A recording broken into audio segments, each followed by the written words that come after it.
옛날 경기도 광주 땅에 도서방이라는 양반이 살았답니다. 세간에서는 도부자라 부를 만큼 재산이 넉넉했지요. 아니, 넉넉한 정도가 아니라 쌀독에서 쌀이 넘쳐나고 곳간에는 무명과 비단이 가득했으니 참으로 남부러울 것 하나 없는 집안이었습니다. 그런 도서방에게는 두 아들이 있었는데 큰아들 이름은 강우, 작은아들 이름은 선우였지요. 그런데 부인이 선우를 낳고 얼마 안 되어 세상을 떠나는 바람에 도서방은 젊은 유모를 한 명 들여 두 아들을 돌보게 했습니다. 다행히 마음씨 따뜻한 옥분이라는 유모 덕분에 두 아이는 어머니의 빈자리가 크게 느껴지지 않을 정도로 사랑을 받으며 자랐습니다. 어린 시절 두 형제는 그야말로 우애가 깊었습니다. 서당을 가든 놀이를 가든 어딜 가도 형제가 손을 잡고 다닐 정도였으니까요. 하지만 세월은 무심한 법. 아이들이 자라면서 상황은 달라지기 시작했습니다. 동생 선우는 5살 때부터 천자문을 줄줄 외웠고 7살에는 사서삼경의 뜻을 꿰뚫고 있었으니 서당의 훈장님이 혀를 내두를 정도였습니다. 이 아이는 영재로구먼. 영재야. 장차 큰 인물이 될 게야. 반면 형 강우는 그저 평범한 아이였습니다. 그러나 천재 소리를 듣는 동생 옆에 서면 어쩐지 부족해 보였지요. 강우야, 너도 동생 좀 본받아라. 너보다 어린 선우는 벌써 맹자를 다 떼었단다. 강우도련님, 선우도련님은 어찌 저리 총명하시답니까요? 사람들이 자꾸 진짜 형제 맞냐고 물어보더라고요. 이런 말들이 강우의 귀에 매일같이 들려왔습니다. 장에 놀러 나갔다가도 사랑방에서도 심지어 밥상머리에서도 말이지요. 어느 날 저녁 식구들이 모여 밥을 먹는데 도서방이 말했습니다. 선우야, 오늘 훈장님께서 네 글씨를 크게 칭찬하셨다고? 우리 선우는 못하는 게 없구나. 아니옵니다. 아버님 과찬이십니다. 선우가 수줍게 대답했습니다. 가만히 듣고 있던 강우는 밥 먹던 숟가락을 슬며시 내려놓았습니다. 목구멍으로 밥이 넘어가지 않았거든요. 강우의 마음속에는 서서히 어두운 그림자가 드리우기 시작했습니다. 세월이 흘러 20살이 된 어느 봄날, 강우는 답답한 마음을 달래려 혼자 강변을 거닐고 있었습니다. 선우, 또 선우. 이런 책이랄. 온 세상이 동생 얘기뿐이로구나. 그때였습니다. 앞에서 산책을 하던 한 여인이 버드나무 아래에서 잠시 멈춰 선 것이 아니겠습니까?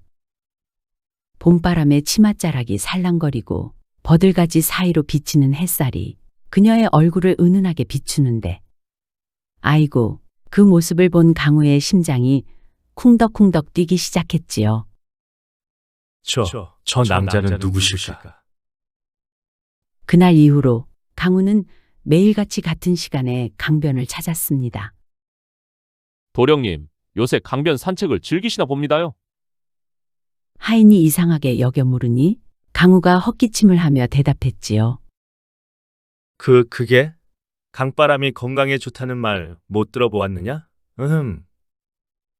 아, 예, 그렇구만요. 그런데 분야 씨는 오늘도 나오셨네? 방금 뭐라고 했느냐? 아는 사람이냐? 저기 분야 씨요. 세상 똑똑하시고 검은 고도 잘 타시고 우리 마을에서 최고로 미인이잖아요. 모르셨어요? 아, 그래? 야, 이놈아, 내가 그런 것까지 알아야 되냐? 분이 낭차였구나. 강우는 멀찍이서 그녀를 바라보는 것만으로도 행복했습니다. 말 한마디 건네지 못했지만 그것만으로도 충분했지요. 저 낭자와 혼인할 수만 있다면 얼마나 좋을까. 내 인생도 달라질 텐데. 그해 여름, 보름달이 환하게 뜬 밤이었습니다. 강우는 잠이 오지 않아 홀로 강변을 거닐고 있었습니다. 분이 낭자는 요새 어찌 지내실까?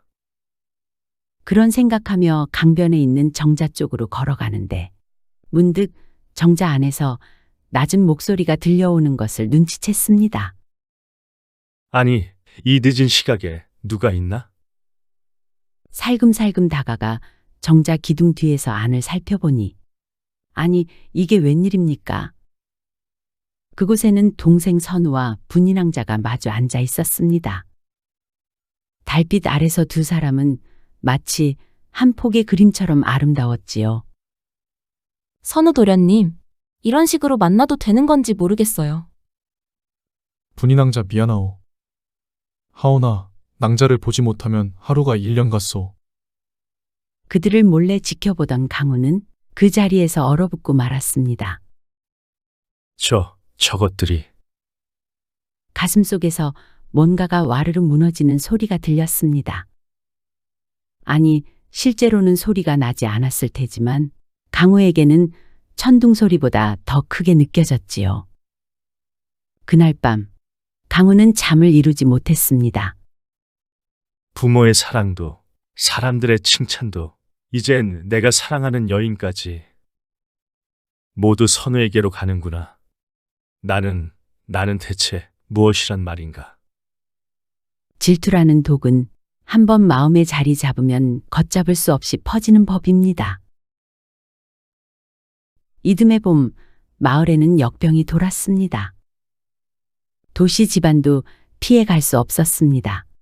불행히도 도서방이 병석에 누웠지요. 선우를 불러오너라. 어서 선우를. 도서방은 임종 직전까지 작은 아들을 찾았습니다. 그러나 선우는 충청도 어느 절에서 글 공부를 하고 있었지요. 곁에는 큰아들 강우만 있었습니다. 강우야, 예, 아버지. 강우가 아버지의 손을 잡았습니다. 강우야, 큰일이 있거든 반드시 선우와 상의하여 결정하거라. 아버지.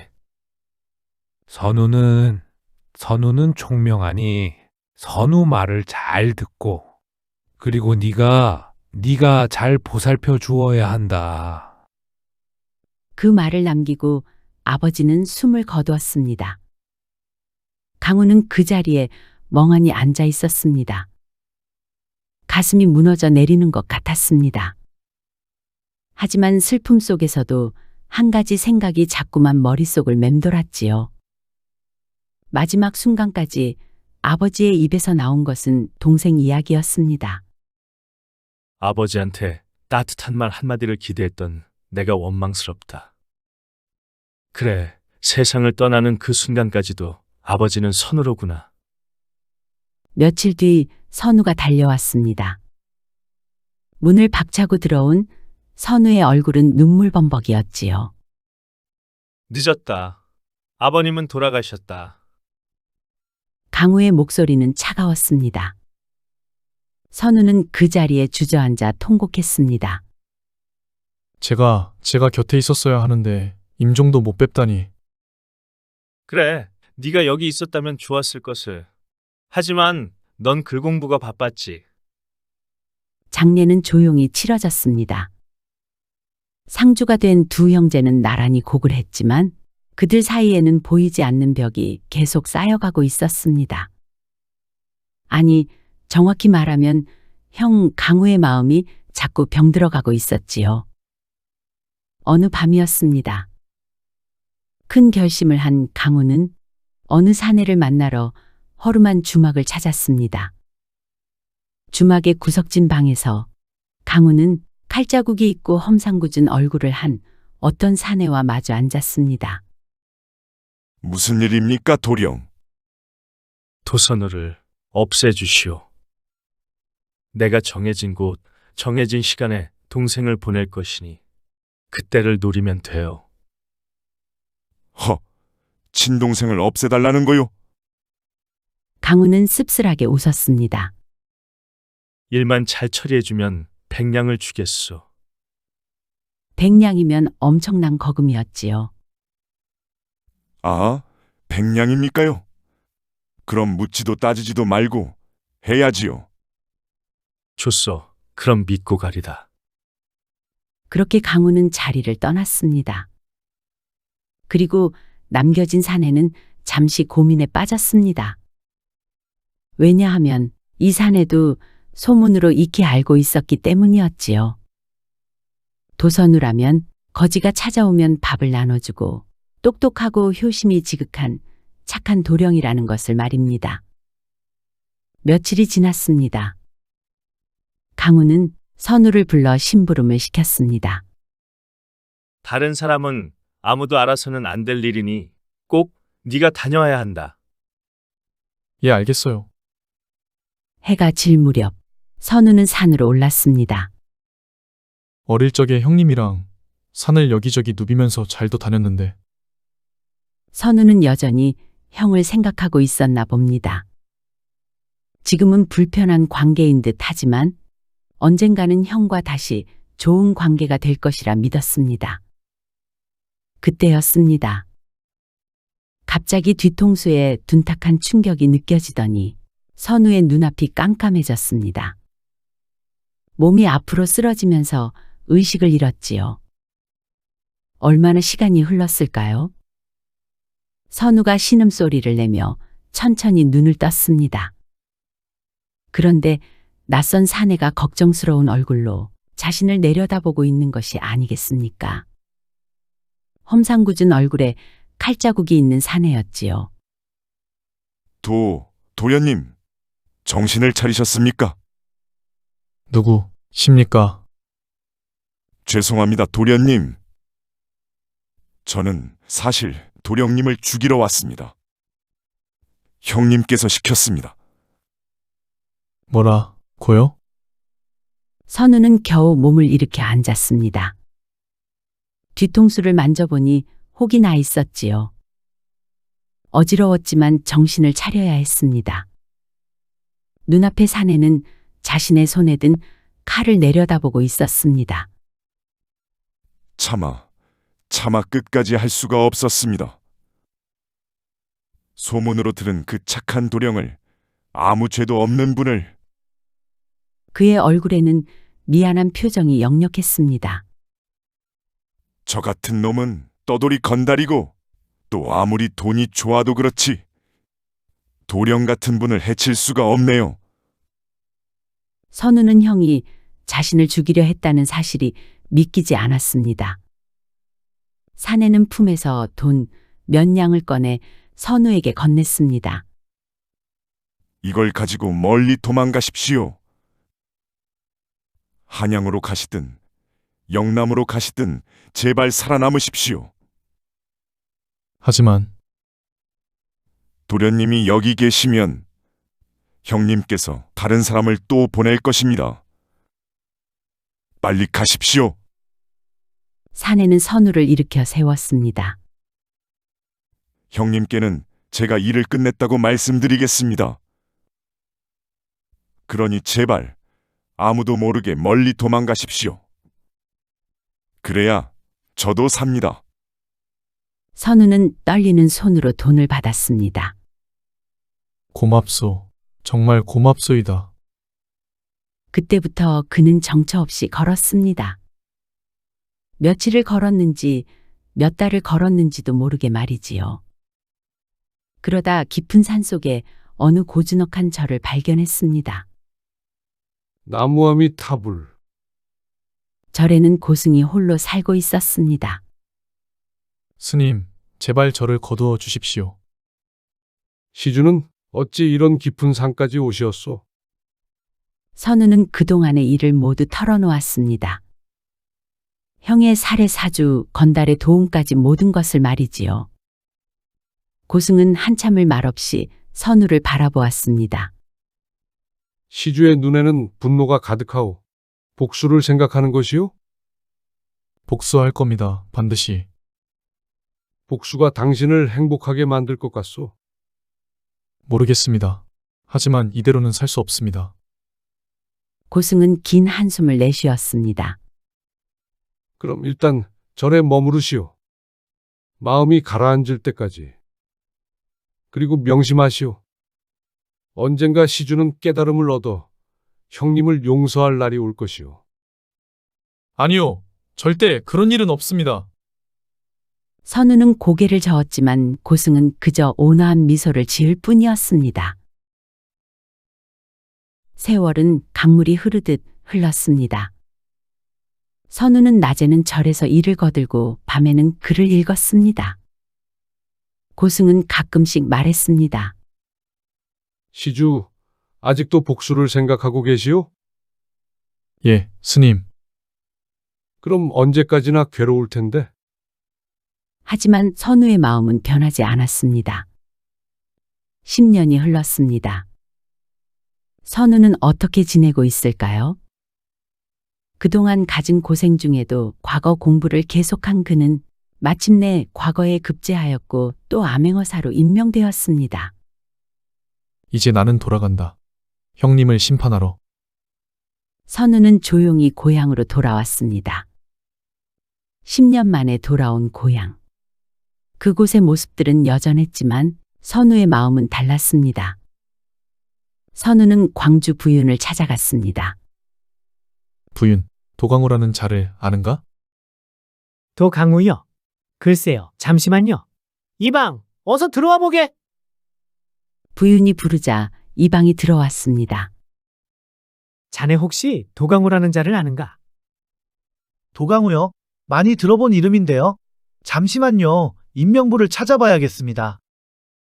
인명부를 뒤적이던 이방이 무릎을 탁 쳤습니다. 아, 여기 있네요. 맞습니다. 몇 번 관아에 끌려와 벌을 받던 자라 기억에 남습니다. 그래? 어떤 자인가? 도강우는 집안 재산을 모두 탕진하고 지금은 투전판을 전전하는 신세입니다.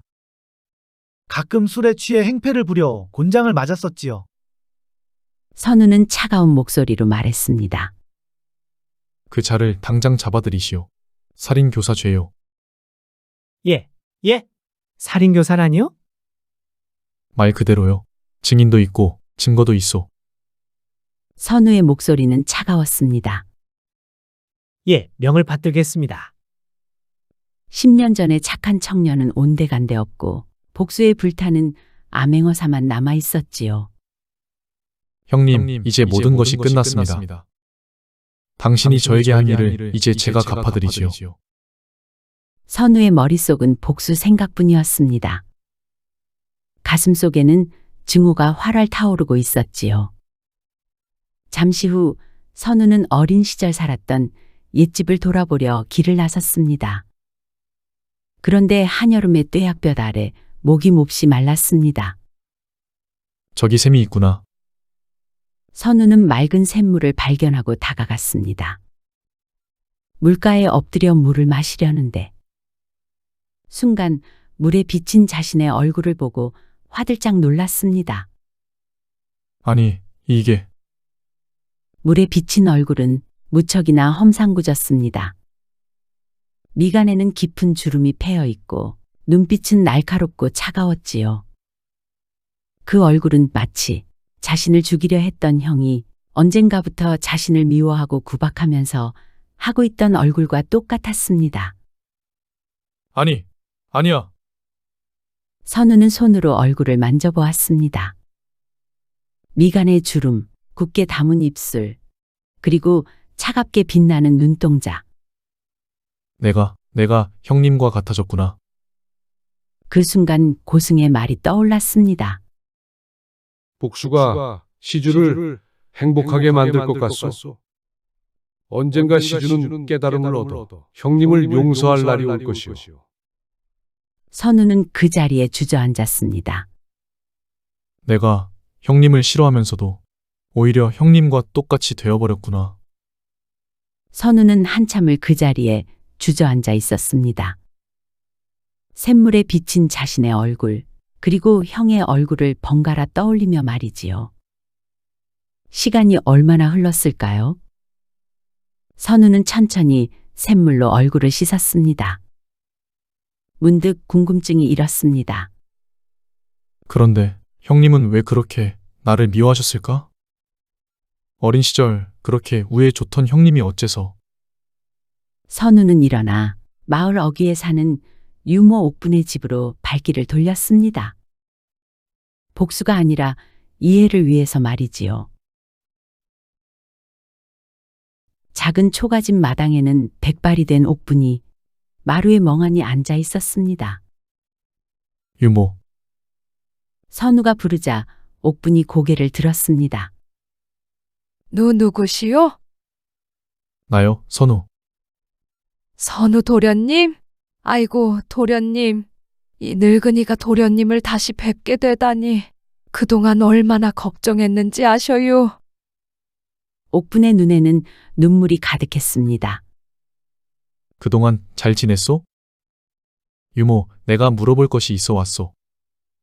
선우는 옥분을 마루에 앉히고 조심스럽게 물었습니다. 유모는 우리가 자라는 모습을 쭉 지켜봐 오지 않았소.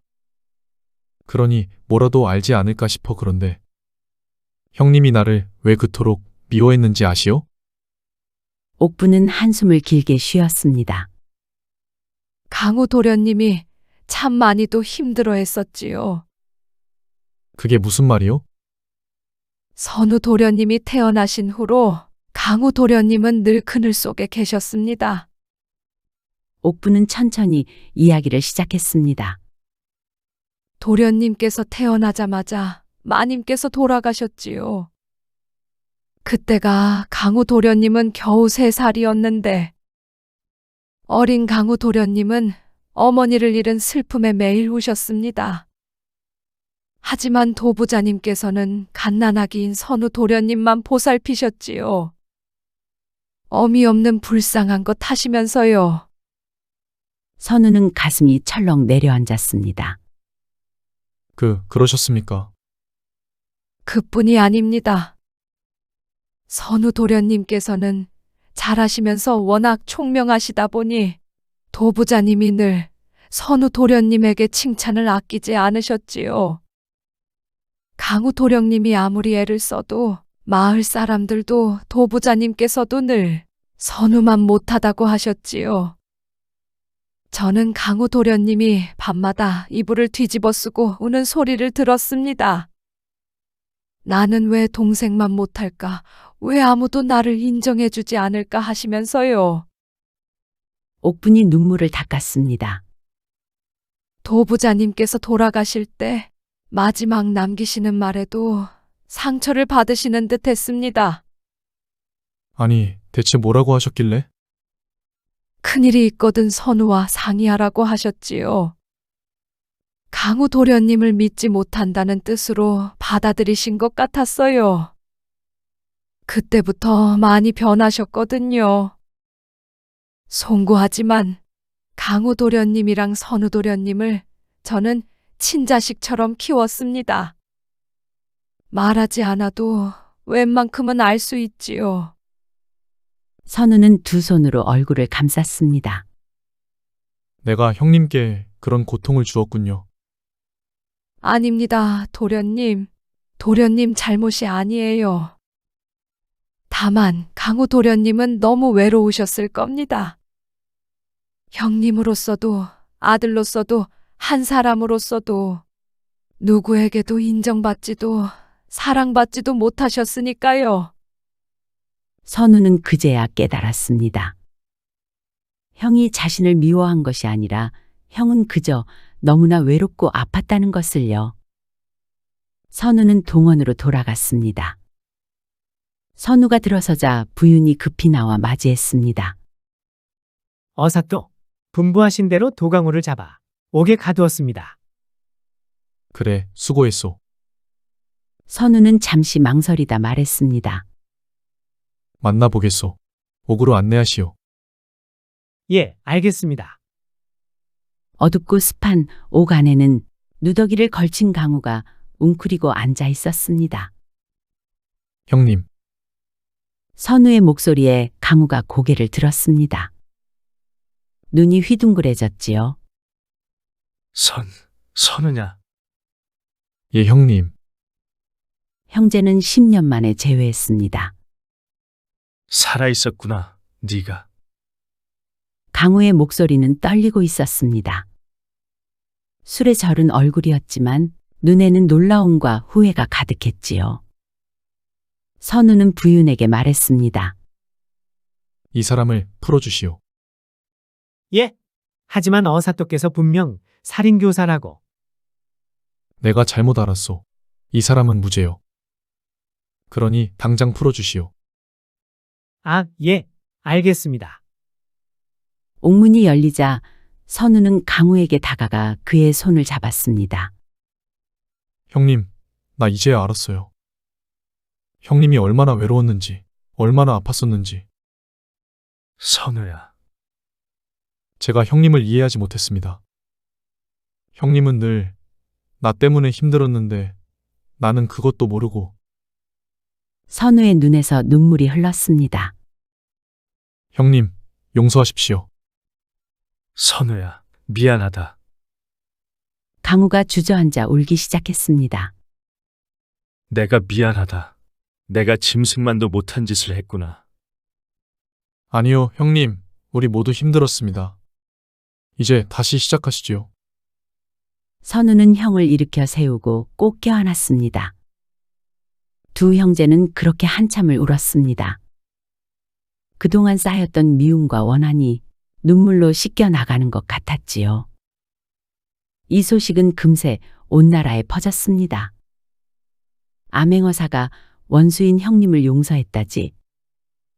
그게 바로 그 샘물가에서 일어난 일이래.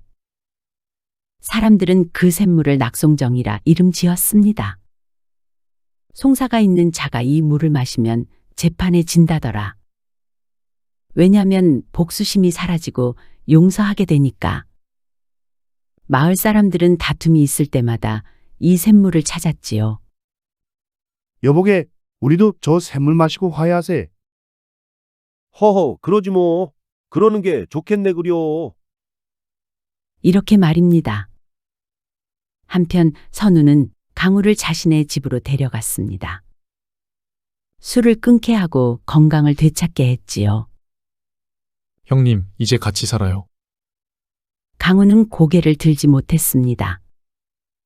형님은 제 형님입니다. 세상에 하나뿐인 형님이에요. 시간이 흐르면서 강우도 변했습니다. 동생의 진심 어린 보살핌에 마음의 문을 열었지요. 선우야, 형이 많이 미안하다. 그리고 고맙다. 형님, 그런 말씀 마세요. 뭐 그런 말을 맨날 합니까? 형제는 그렇게 서로를 보듬으며 새로운 삶을 시작했습니다. 여러분, 이 이야기는 남한산성 서장대 아래에 지금도 남아있는 낙송정의 전설이랍니다. 생각해보면 우리 모두의 마음속에도 작은 샘물이 필요한 것 같습니다. 미움에 가득 찬 얼굴을 비춰볼 수 있는 맑은 샘물 말이지요. 형 강우는 질투로 인해 동생을 해치려 했고, 동생 선우는 복수심으로 인해 형과 똑같은 사람이 될 뻔했습니다. 하지만 한 모금의 맑은 물이, 물에 비친 자신의 얼굴이 선우를 멈춰 세웠지요. 그리고 유모 옥분의 이야기가 선우로 하여금 형의 고통을 이해하게 만들었습니다.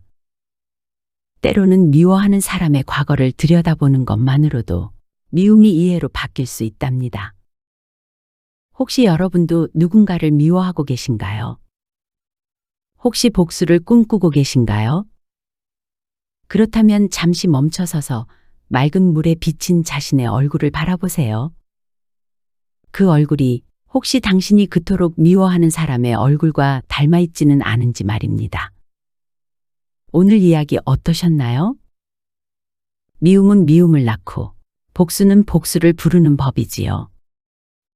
하지만 이해는 용서를 낳고 용서는 기적을 만들어낸다는 것을 보여주는 두 형제의 이야기였습니다.